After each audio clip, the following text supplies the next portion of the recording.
Hello everyone, আসসালামু আলাইকুম। কেমন আছেন সবাই? আশা করি যে যেখান থেকে এই ভিডিওটি দেখছেন আল্লাহর অশেষ রহমতে সবাই অনেক অনেক ভালো আছেন।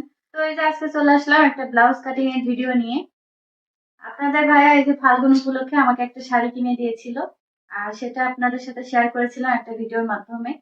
এই যে এই শাড়িটাই সেটা। এই শাড়ির জন্য একটা ব্লাউজ বানাবো এখন।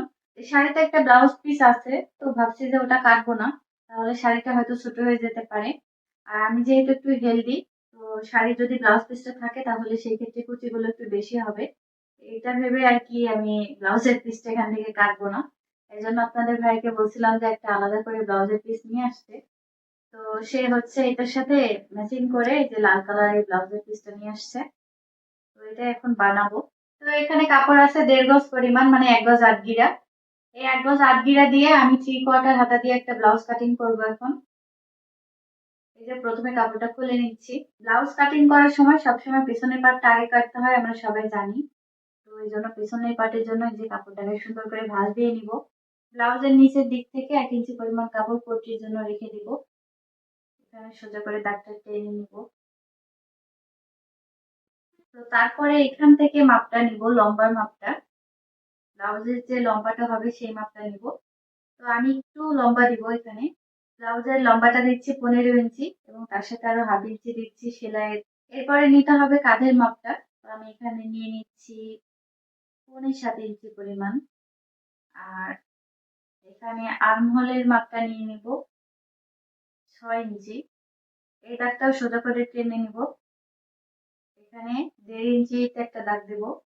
আর বডির মাপটা নিয়ে নিচ্ছি। পেছন গলাটা এখানে একটু বড় করবো, এই জন্য এখানে গলার মাপটা একটু কমিয়ে 2.5 ইঞ্চি নিয়ে নিলাম। লম্বা দেব 6 ইঞ্চি। এখান থেকে এখন রাউন্ডটা করে নেব, গোল গলার একটা শেপ দিয়ে নিব। আর এখানকার এই কোমরের মাপটা এখন দিব না, এটা সেলাই করার সময় দিব আর কি। এখান থেকে 9 ইঞ্চি 2 সুতে একটা দাগ দিয়ে নিচ্ছি। আর এখানে বডি ছিল যা, তার থেকে 1 ইঞ্চি কমিয়ে তার অর্ধেকটা এখানে দিয়ে নিব। এখানে যে মাপটা দিলাম এটাই এখানে দিয়ে নিব। তো ব্লাউজের পেছন পার্টের মাপগুলো নেওয়া শেষ, এখন কাটিং করে নিব।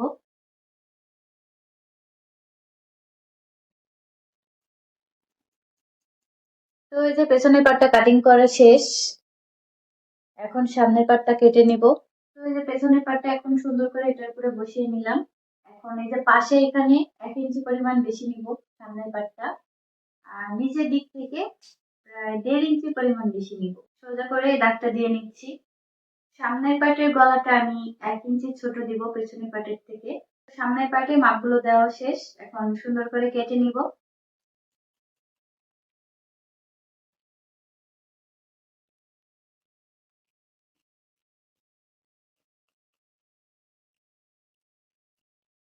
সামনের পার্টও এই যে কাটা শেষ।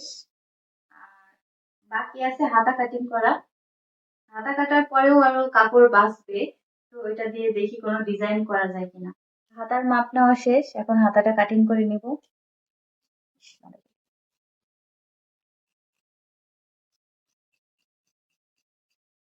এখান থেকে আলতো হাতে তালপাটের জন্য 1/2 ইঞ্চি পরিমাণ কাপড় এখানে ডাউন দিয়ে নেব। এখানে একটা চিহ্ন দিয়ে নিচ্ছি, সেলাই করার সময় যেন উল্টাপাল্টা না হয়। ব্লাউজের কি ডিজাইন দিলাম না দিলাম সেটা আপনাদের সাথে পরের ভিডিওতে শেয়ার করব, সেলাই ভিডিওতে। সুস্থ থাকবেন, ভালো থাকবেন, আর আমাদের জন্য অনেক অনেক দোয়া করবেন। আল্লাহ হাফেজ।